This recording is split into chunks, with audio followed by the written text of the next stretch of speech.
Welcome to the Billy Ho Forecast Show. Please subscribe and like the video. Remember, the more you share, the bigger we grow. Now, let's go!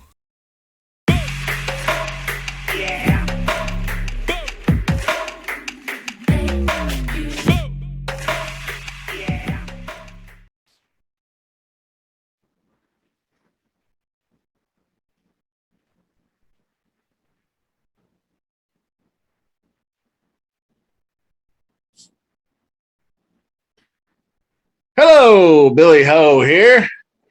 Today we're going to go over some low down and dirty wide receivers. This is volume 2 of the low key wide receivers. Like I said in the previous video, most will have fantasy appeal, and with the right injury here or there, will have that big upside you're looking for. First off, does anybody realize how hard it is for a rookie to make any kind of impact on a fantasy team?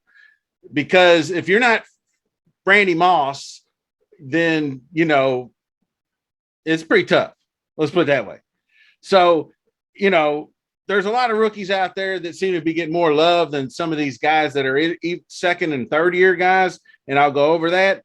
But I feel like those guys at least have the advantage of being in the NFL for a full season and a full season under the current playbook that they're working with. So, I'm basically treating this video like I do all the videos, 10 or 12 man league, snake draft, maybe as high as 16 team league. Since we are going low key, 16 team league does come into play. So that's kind of cool. I'm going to try to pinpoint what round you might get these guys in. And actually what I'm going to do is start off today's show with a few guys you're going to definitely know the names of and be like, well, they're not sleepers.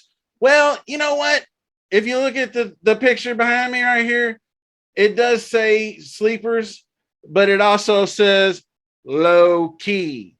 So, I could have put and in there, I guess, but, fuck it. So these guys are kind of low key. My first guy that I'm going to jump right on into from the Washington Commandos. I call them the Commandos because they ought to be going. Everybody should not be allowed to wear underwear at home games. That way, everybody's going commando. I know they're the Commanders, but commando sounds so much better. Anyway, Scary Terry McLaurin. Scary Terry. And that's his nickname. He ain't F1. He ain't any other bullshit names you come up with. He's freaking Scary Terry. Now, I hated it last year for Scary Terry because I drafted him in a middling round, or I was pretty high on him last year. And poor Terry had to catch passes from subpar quarterbacks like Dwayne Haskins and Kyle Allen and whatnot over the year because he lost his Fitzmagic in the week 1, first game of the season. Fitzy goes down with an injury. That sucks. Well, you know what? He still managed to cobble together 77 receptions, just over 1,000 yards and 5 touchdowns. Not a bad wide receiver, I guess, 3-ish flex play, but we wanted a lot more from Terry. We wanted that 1,300 double-digit touchdowns, 90 to 100 or 110 receptions, whatever. But, he may not get that this year, but if he's going like the 5th round or the 6th round in your home leagues, I'd take a shot at old Scary Terry. Now, I'm not a big fan of Carson Wentz. I kind of think the dude sucks, to be honest with you. But he's at least a serviceable quarterback, and hopefully will stay healthy. And if he's got a constant in his life, Terry should make Carson Wentz look all right. So I'm thinking maybe he can crack 90 receptions, hit 1,100 yards, and maybe push them double digits touchdowns. So we'll see. But, he's a nice – I think he could be potentially a really nice – wide receiver too. If you went running back heavy in the beginning, you could grab you a nice number 2 wide out in the 6th round. Now, next guy up, another dude, DeAndre Hopkins. Billy Ho, SmackDown League champs. Told y'all about that. 2015, that's when Billy Ho got DeAndre Hopkins diamond in the rough. At least it might not have been then, but he was a guy I got a year before everybody else knew who he was. Let's put it that way. Anyway, he's facing a 6-game suspension, and I believe he's going to get said 6 games for the PEDs. They don't play with PEDs. It's just 6 games. Sorry if it's the cream in the clear or you stick it in your Q-tip and up your butthole or whatever. It don't matter. Your PED tested positive, 6 games. Deal with it. So people are going to shy away from him. And if he falls all the way to the 7th round, come back week 7, give him a week or 2, week 8 or 9, that's mid-season. This is the playoff run. You got a fresh, bona fide stud wide receiver in DeAndre Hopkins. So like I was saying, DeAndre Hopkins should be a good deal in the 7th round. And he's not injured. He's just hitting 30 years old, and he may step into that 8 to 10 targets again, depending on what happens with Hollywood Brown and whatnot. We don't know what's going to go on by Halloween, so you're talking well early in the season to make you a nice run. Now, the next guy I want to talk about, San Francisco 49ers wide receiver, Brandon Aiyuk. Now, he, I think, might be somewhere in that 7th to 9th round range. I don't know. People are obviously going to hit up Deebo Samuel, and we're not 100% sure what Trey Lance is yet going to be as a quarterback. So there's still some And, of course, obviously, George Kittle commanding a lot of targets as well. But, this guy, if the injury bug happens, could get all the work. So this is one that might, break your way.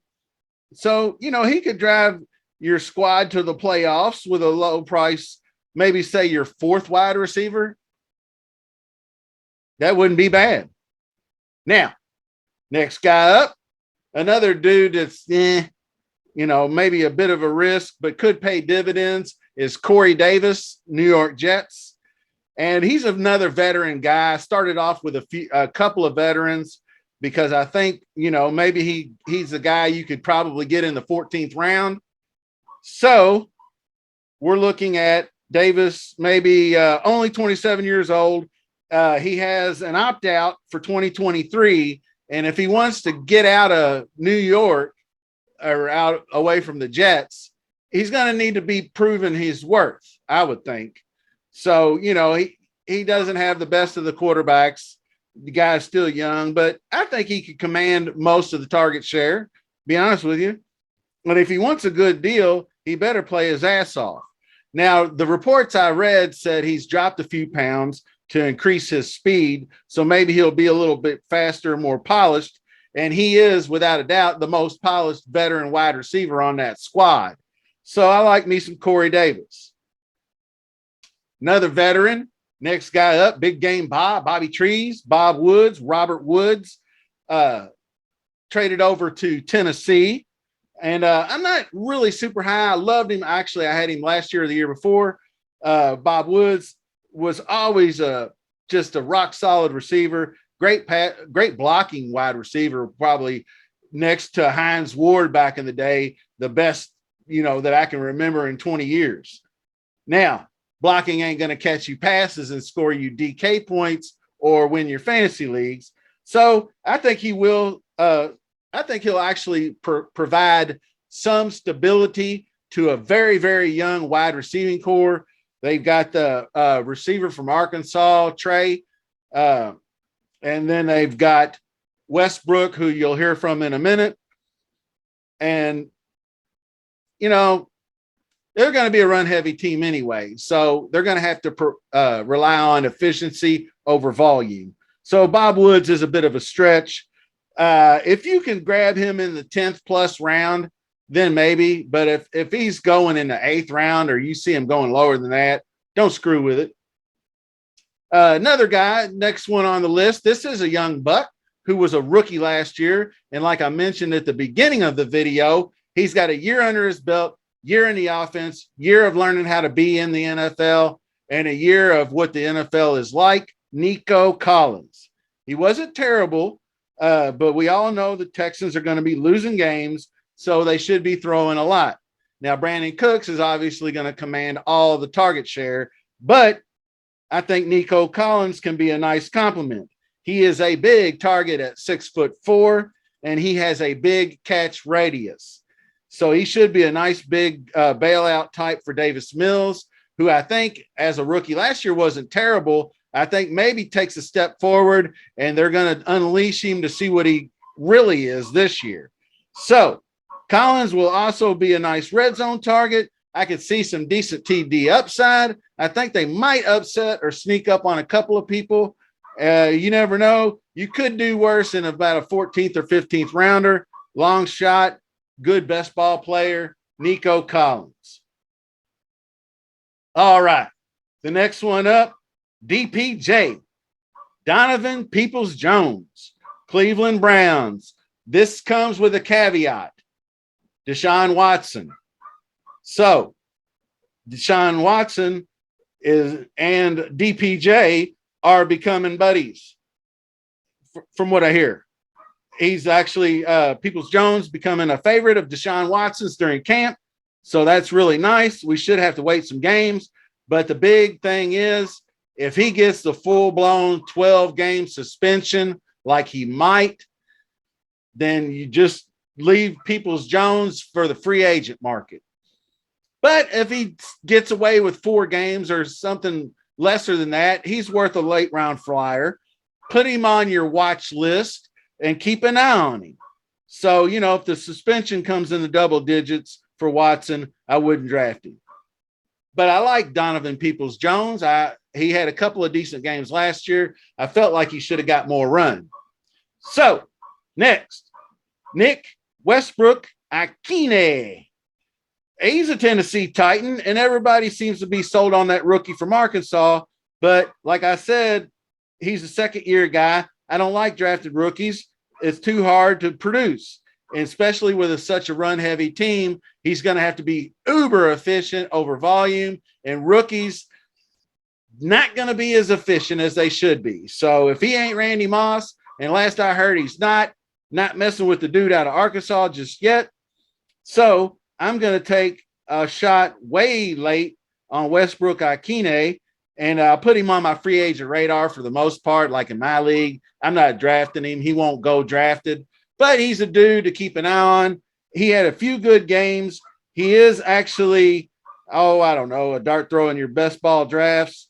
But they got this dude, Treylon Burks, sub-10th round for this rookie. They actually had him ranked, I looked, in one spot higher than Chase Claypool, which is ridiculous. Chase Claypool, way better receiver than Treylon Burks. I mean, I'm not saying Treylon Burks won't be like eventually a great receiver, because nobody really knows, but that's just bunk to me. Anyway, I am going to jump over here. Actually, I'm going out of order just a little bit.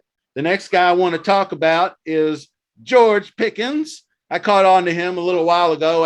Adam Levitan, Mr. God of all fantasy football. Him and Evan Silva they just trust whatever they say, because they've been doing it longer. They know more than you, and they're always right. So you can always trust what they say. Every time. I tease, but that's the way they sound. They act like they are just like the end all be all. They're like, you know what? Don't worry about what you think. Let me do the thinking for you. This guy goes in the 6th round, so take him in the 6th round. Well, not always the case. Not everybody's right. You can't predict everything, even though they probably got more access than I do to knowledge. But this George Pickens dude, I think for Pittsburgh Steelers, they have been known to draft a pretty damn good wide receiver in the past 10 years, and they always seem to get one. They took him 52nd overall, and the Steelers have a rep for snagging those great wide receivers in the every 2-3 years. So this is a prototypical alpha, 6'3", 200 pounds, sub 4.540. So he fits all the narratives. Deontay Johnson is going to be a free agent next year. So look out. He might be good. Maybe he's a good dynasty guy. That might be great too. So last but not least, let's give it up for hashtag Big Blue Nation, Wan'Dale Robinson, New York Giants. Let's go. Big Blue. This dude was so awesome last year for Kentucky. I was so sad when he went pro, but I expected it. The dude was so good. I call him Tyreek Hill Light. He was just dominated in an SEC, loaded with talent, obviously. He's a tick slower probably than Tyreek in the open field, but he has got every bit the fast twitch speed, like those little, I don't know what you call those little passes that they run across in front of them, little pop passes or end arounds. Also, dude absolutely can run the Wildcat. So I love him. He's likely to start in the slot as Sterling Shepard is still trying to come back from the Achilles. Shepard's getting up there in age. He's had multiple injuries. He's starting the year on the pup. I think the whole reason that the Giants reached up to grab Robinson was because they don't think Sterling Shepard is going to come back and be the same guy he used to be. So they got young blood in there. So I really like the sound of that. So if he starts off the season good, which I think he will, I think he keeps the job. He could be a great steal later on in the draft. They have an improved offensive line. He can get extra touchdowns in the Wildcat, the skip pass, pop pass, whatever you want to call it, end arounds. He can beat just about anybody to the corner of the end zone. So there you go. That's my dog right there. I love me some Wandale. All right. That's going to do it for the show. Really big shoe. That's some more low-key wide receivers, and I know some of them were who you thought they would be. But there's some guys in there that I think can really, really help you, especially if you're, say, fairly new, you're a younger guy that didn't watch a whole lot of football. Maybe you just played a lot of video games, and you're now getting into football because you're in your 20s and all your buddies are into it. So let's get after it, y'all. Follow Billy Ho on Twitter, BILLYAH on Twitter machine. And subscribe to the channel. Hit me up. Leave a message. Post a comment. Let me know who you like as a low down and dirty wide receiver. And until the next video, which is coming very soon, possibly next week, you be on the lookout for PGA content and more NFL content. I'm going to be doing DraftKings shows weekly. So holla at your boy. Peace.